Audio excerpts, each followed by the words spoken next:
perform marketing functions like transport, warehousing, packing, etc. and sell the output at the best possible price. What is the first feature here? The lengthy formation procedure. Now, why we say it is a lengthy formation procedure?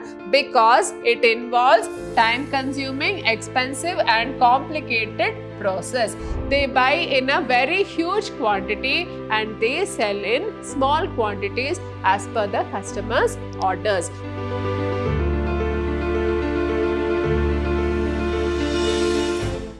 Hello everyone, I am Purnima, faculty in the Department of Commerce, Vidhyaashram Pre-University College, Temple of Excellence. In this session 3, I will be having a continuation of the model question paper released by the PU board. So this is the model question paper of 2021-22. Now in this session, we will be having the questions and answers from the section D and section E. Now, let us see what are the questions in section D. Now, before that, let us have a look at the instructions given here. So, answer any 4 of the following questions in 20 to 25 sentences each. Each question carries 8 marks. Now, here we should understand that in section D, each question will carry 8 marks and you will have to answer 4 questions. Now, let us see the question here. So, what are cooperative societies? Explain the types of cooperative societies. Now, this is a question from the second chapter, that is the forms of business organization. And here they have asked you what is the meaning of a cooperative society. Now, let us look into the meaning of the word cooperative society. The cooperative society is a voluntary association of persons who join together with the motive of the welfare of the members. They are driven by the need to protect the economic interest in the face of possible exploitation at the hands of middlemen. Now, here we know that it is a voluntary association of members and it is for the benefit of the members. So, each for all for each. So, this is the motive of the cooperative society and it is formed with the intention of having the protection of all the members of the society. So, let us see what are the various types of cooperative societies here. The first one is consumers cooperative societies. Now, what are these consumers cooperative societies? These societies are formed by consumers to protect their interest. They are called consumers cooperative society. They aim at the supply of better quality products at reasonable prices. So, we all know that in order to protect the members from the exploitation by the middlemen, these cooperative societies are formed. And one of the most important one is the consumers cooperative society. So, they deal with all those products which are of daily use, which are used by the daily consumers. So, they aim at the supply of better quality products at reasonable prices. Now, the next type of the consumer society is producers cooperative societies. So, these societies are formed by small producers to protect their interest and they are called producers cooperative societies. They supply raw materials, equipment and other input to the members and also buy their output for sale. Now, there are a few members who are producers also. So, their own cooperative societies and they supply raw materials, equipments and others to these producers and also they buy the output so that there is encouragement to these small producers. Then we have the marketing cooperative societies. These societies are formed by small producers to help them in selling the products. So, they are called as marketing cooperative societies. So, any of the producers who are there, so they can just sell the products to this marketing cooperative societies. They collect the output of individual members, perform marketing functions like transport, warehousing, packing, etc. and sell the output at the best possible price. Now, the next type of consumer cooperative society is the farmers cooperative society. Now, what does this society do? The society is formed by farmers to protect their interest. So, the members jointly take up farming activities and they provide better quality seeds, fertilizers, machinery and other modern techniques for use in cultivation of crops. So, this is for the benefit of the farmers. So, how they are helping the farmers? They are helping the farmers by giving them better quality seeds, fertilizers, machinery and other modern techniques for use in cultivation of crops. Then the next one is the credit cooperative societies. Now these are formed for providing easy credit on reasonable terms to the members. So whoever are the members of the credit cooperative society, they can avail credit facilities from these cooperative societies. So they provide loans to the members at low rate of interest. Then next one is the housing cooperative societies. So they are formed to help people with limited income to construct house at reasonable cost. So they are societies.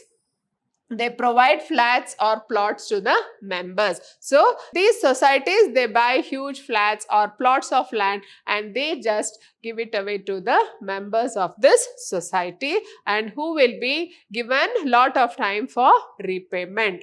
Now the next question is, explain the features of a joint stock company. Now what is the first feature here? The lengthy formation procedure. Now why we say it is a lengthy formation procedure? Because it involves time consuming, expensive and complicated process. So it involves the preparation of several documents.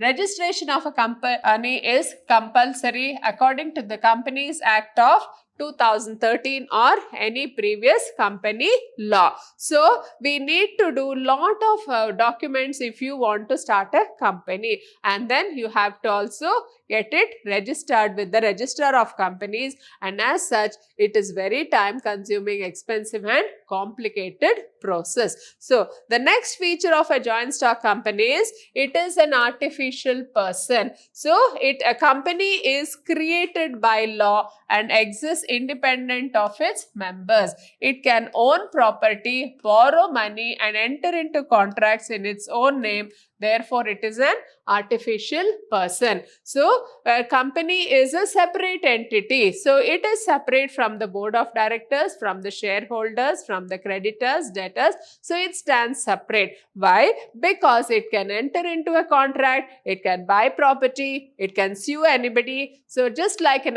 ordinary person who can do all these activities, the company also can do all these activities, and as such, we can call the company as an artificial person. Then the third feature of a joint stock company is separate legal entity. A company has separate legal existence, quite different from that of its members. So it has a separate legal existence. Then the fourth feature of a joint stock company is perpetual succession. So what is this meaning of perpetual succession? A joint stock company has perpetual succession or continuous existence. Members may come and members may go, but the company goes on until it is wound up according to law. So, by perpetual succession means it is continuous existence. So, there may be many shareholders who may come and go, or anything, whatever happens, the company will keep on running until it is liquidated by law.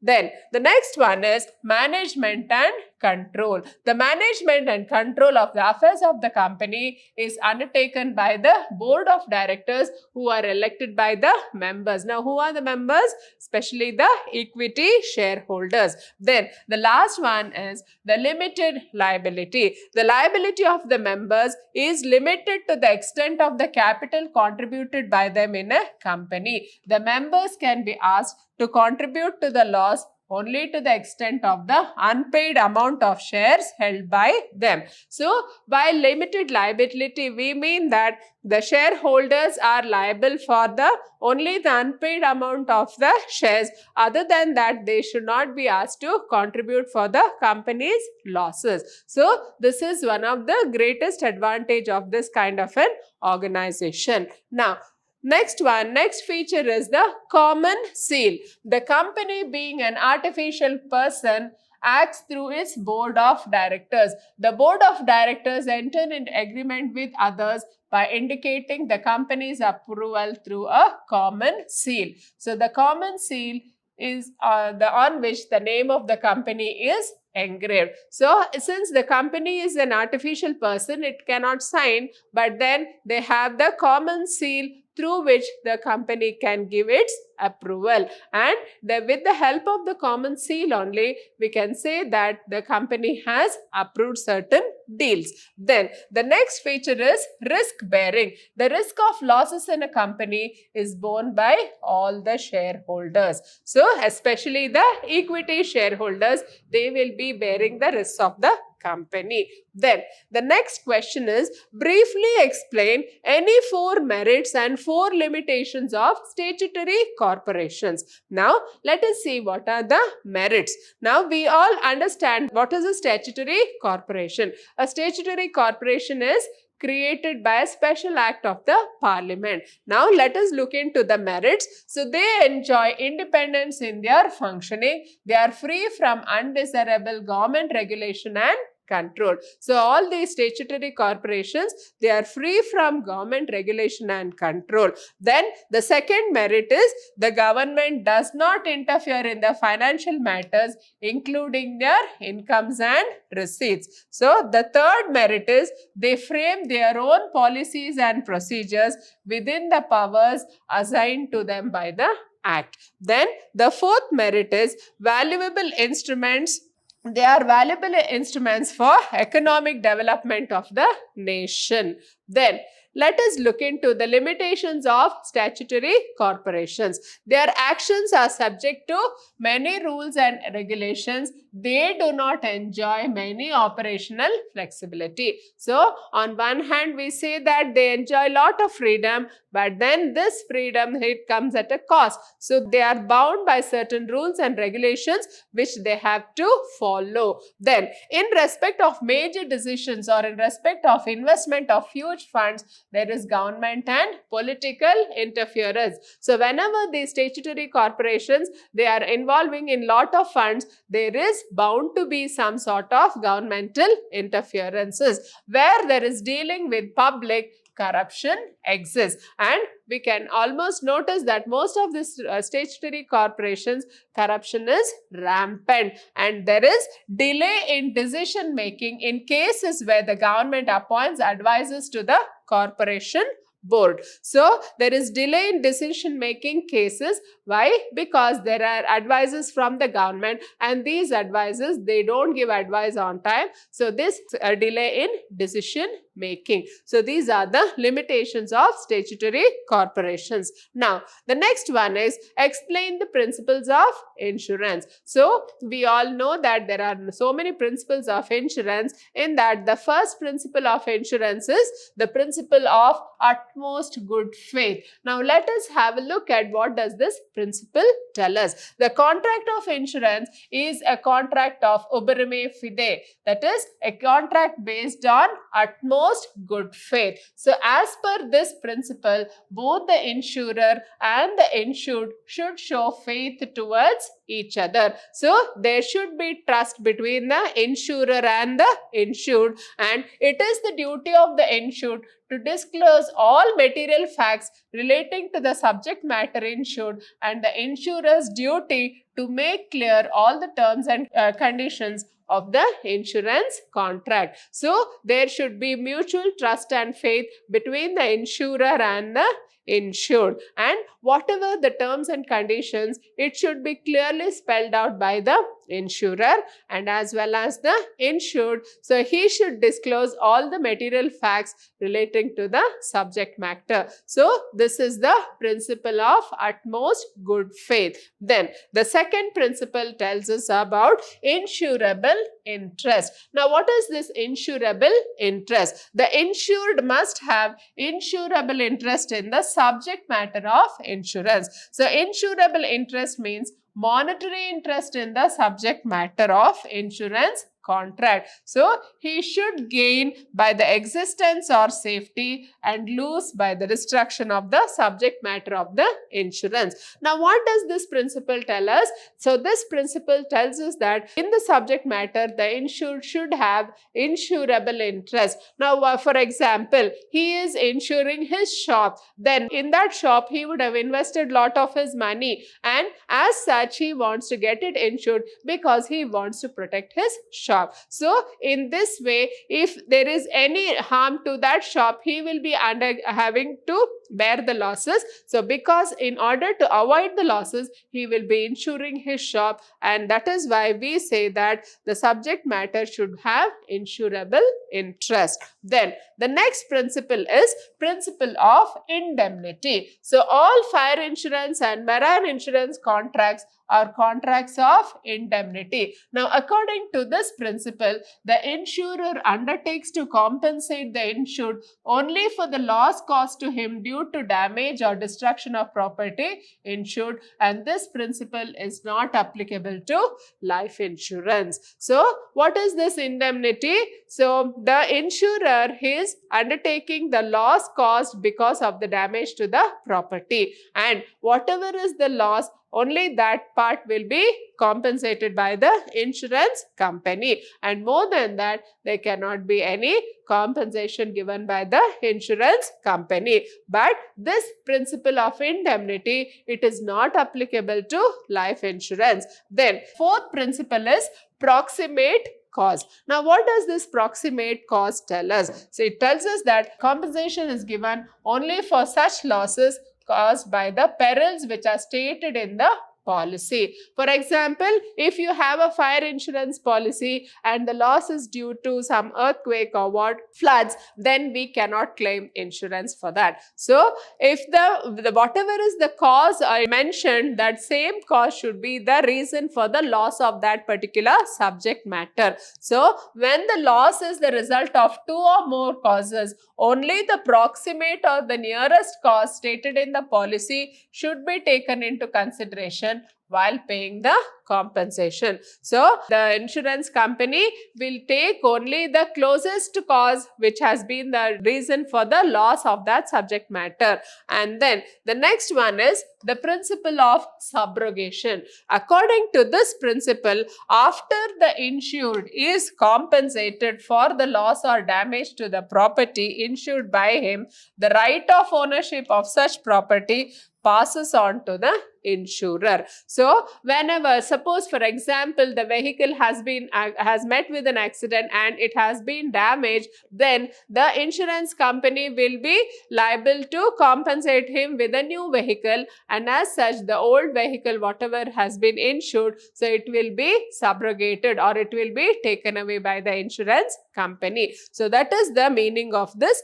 principle of subrogation. Then next one is principle of contribution. So, according to this principle, in case of double insurance, the insurers are to share the losses in proportion to the amount assured by each of them. In other words, in case of loss, such insurer is bound to contribute to make good the actual amount of loss in proportion to the policy amount. So, this is a case of double insurance. Suppose the same property is being insured twice. So, there are two insurance companies through which the insured has insured that property. Then, in case there is any loss, the contribution should be made by both the insurance companies in proportion of the policy amount they have just promised. Then the last principle is the principle of mitigation. This principle states that to take reasonable steps to minimize the loss,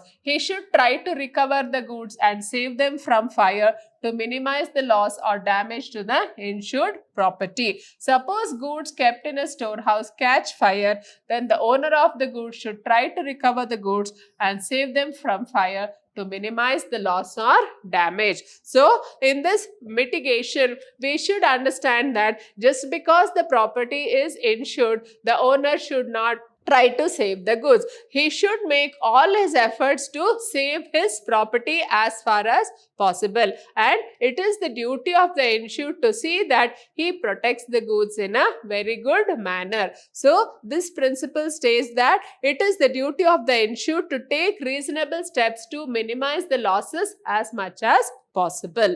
Then, The next question is, what is warehousing? Explain the functions of warehousing. So we all know that warehousing is one important function of marketing. So let us see what is the meaning of the word warehousing. It is a form of business service in which warehouses act as storage service providers and a logistic service provider. So warehouses are storage service. They provide storage services to the manufacturers, and they are also logistic service provider. That is, they provide logistic services to the providers. Then they help to maintain quality, value and usefulness of goods.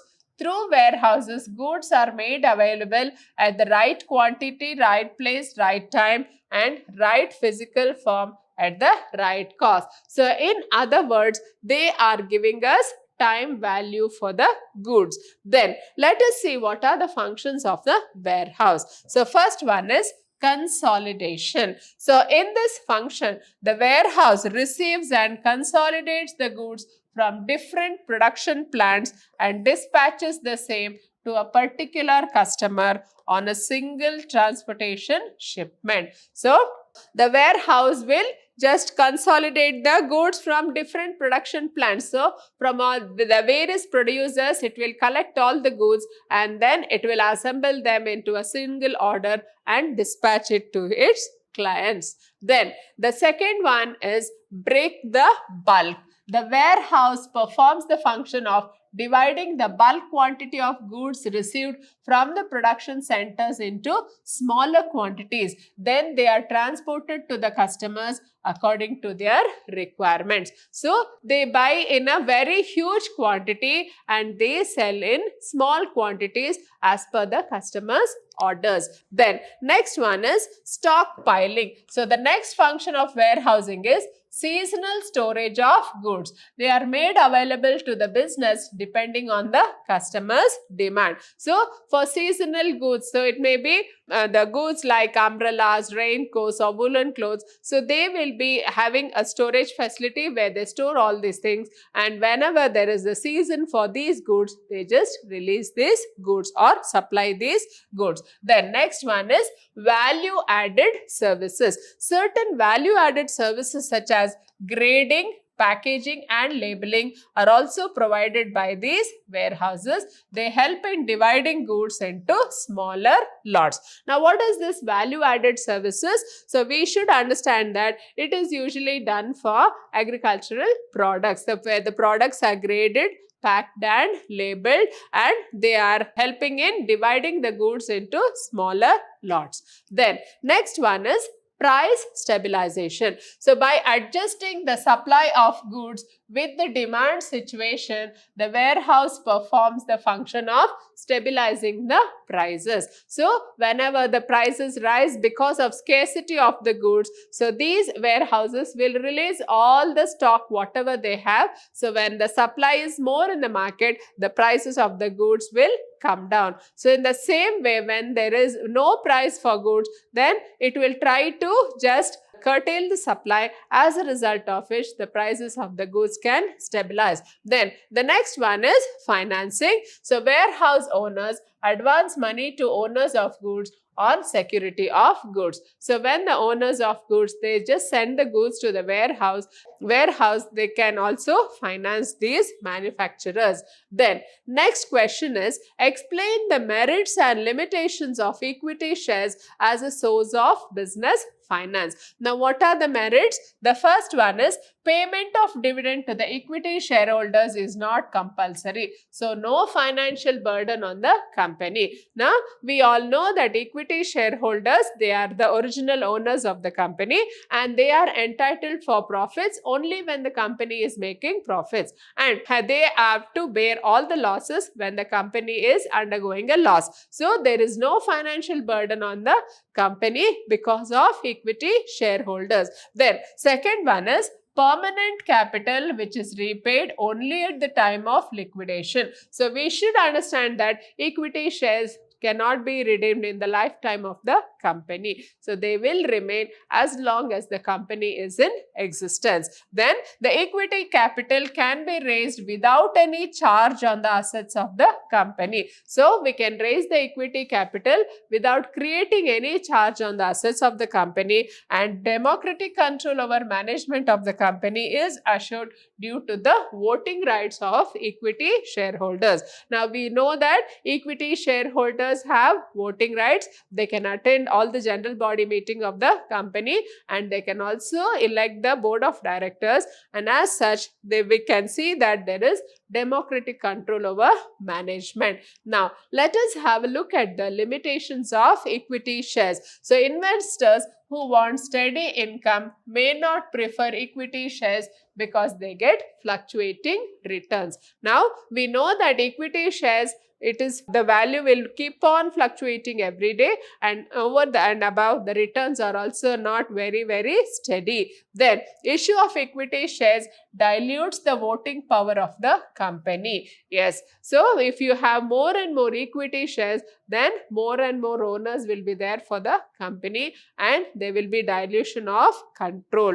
Then cost of equity shares is more compared to the other sources, as more formalities are involved. So whenever you want to issue equity shares to the company, you will have to undergo a lot of legal formalities, and as such the cost will be more. And the last one is more formalities and procedures in raising funds through issue of equity shares. So there is lot of formalities in raising funds. Then the next question is, who is a wholesaler? Explain the services of wholesalers to manufacturers. Now, who is a wholesaler? He is a trader who buys goods in large quantities from manufacturers and sells them in small quantities to the retailers. Now, let us see what are the services of the wholesaler to the manufacturers. So, facilitating large-scale production. By collecting small orders from a number of retailers and placing bulk orders with the manufacturers, the wholesaler enables the manufacturer to carry on its production on a large scale and enjoys the benefits of large scale production. So here he is facilitating large scale production. How he is facilitating? So he will be collecting various orders from various retailers, and then he will be giving the orders to this manufacturer, who will be manufacturing on a very large scale, and as a result of which we can enjoy the benefits of large scale production. Then the next benefit is storage. The wholesaler reduces the burden of manufacturers to provide storage facilities for the finished products by taking delivery of goods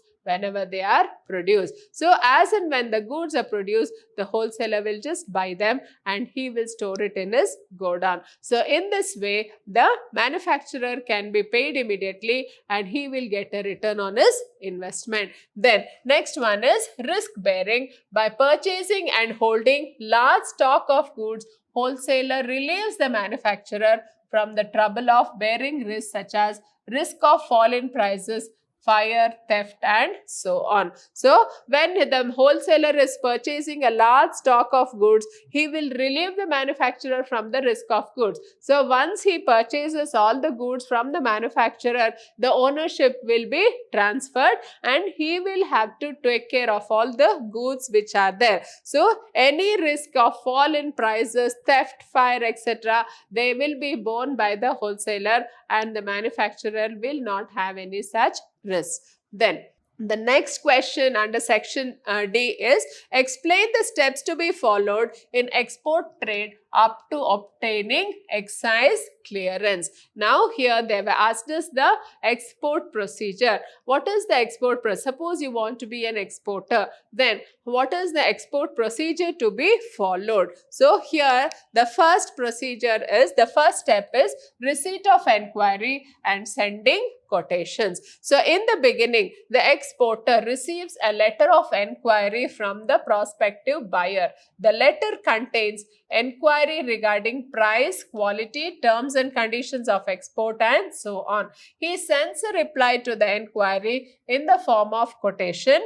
It contains information about the price, quality, mode of delivery, type of packing, payment terms, etc. So receipt of enquiry and sending quotation. So whenever you are an exporter and you have received an enquiry about the goods which you are ready to sell, then they will be asking about the price, the quality of the goods, the terms and conditions of export, etc. Then we as an exporter, we have to send a reply. So the reply will be in the form of a quotation. So in this quotation, it will contain information about the price, quality, mode of delivery, type of packing and payment terms. So this is the first step in the export procedure. Now the second step is receipt of order or indent. Now what is this receipt of order or indent? Here the next step is receiving an order or indent from the prospective buyer. The indent contains description of the goods ordered, prices to be paid, delivery terms, packing and marking details and delivery instructions. So once there is enquiry is over, the next step will be the importer will send an order. So receiving an order or indent from the buyer. So what will be there in this order?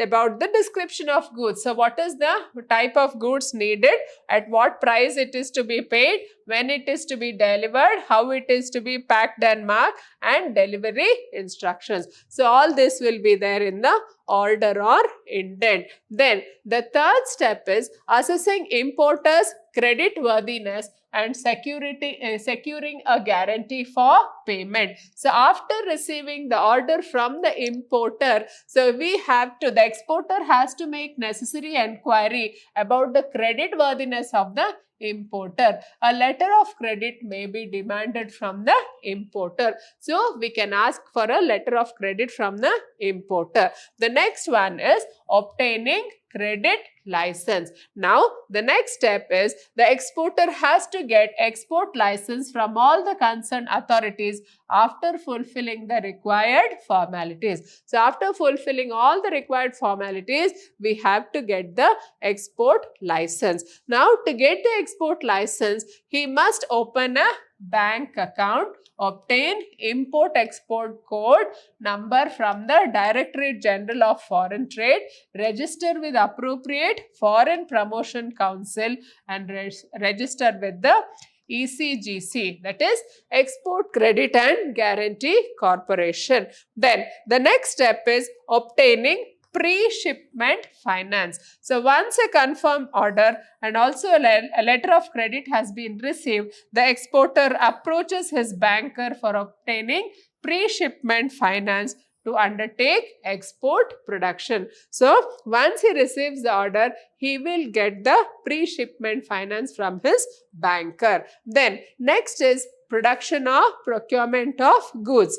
After obtaining the pre-shipment finance from the bank, the exporter proceeds to get the good ready as per the specifications of the exporter. Then pre-shipment inspection. So in case of necessity, the exporter must obtain pre-shipment inspection certificate from the competent agency designated by the government. This is necessary to see that only good quality products are exported from the country. So once the goods are ready to be exported, again the government has made it mandatory for the exporter to get the pre-shipment inspection certificate. So only after that he can export the goods, and the last procedure is getting the excise clearance. Now what is this excise clearance? The next step is payment of excise duty if payable and obtaining the excise clearance certificate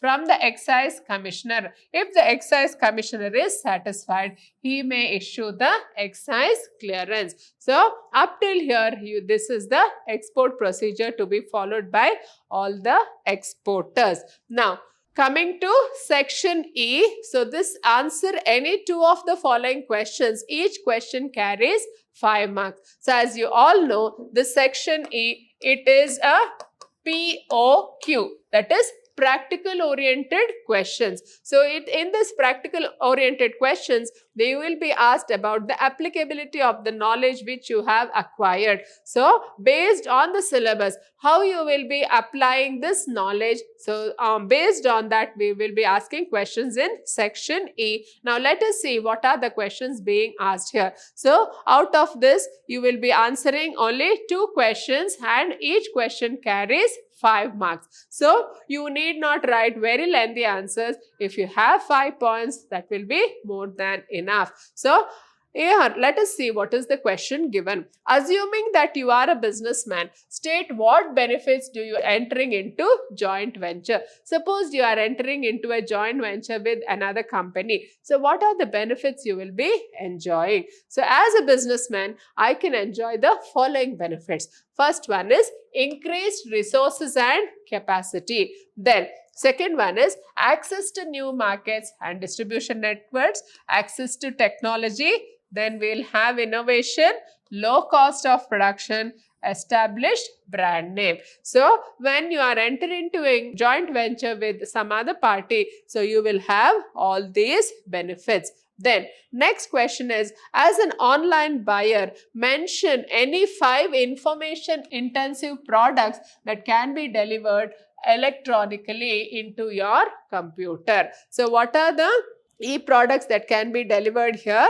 So the first thing is the computer software. So if you want to have any computer software, you can purchase it online. It will be delivered straight to your computer by just through the code. You can just download it. Then next one is movies. So latest movies can be downloaded, music, e-books, e-journals, videos, photographs and other multimedia contents. So all this you can purchase online through this online stores. Then next question is, as a promoter, state 5 important documents to be prepared for the incorporation of a joint stock company. So there are 5 important documents. There are more than 5, but then they have asked us to enumerate only 5 important documents here. Here the first one is the Memorandum of Association.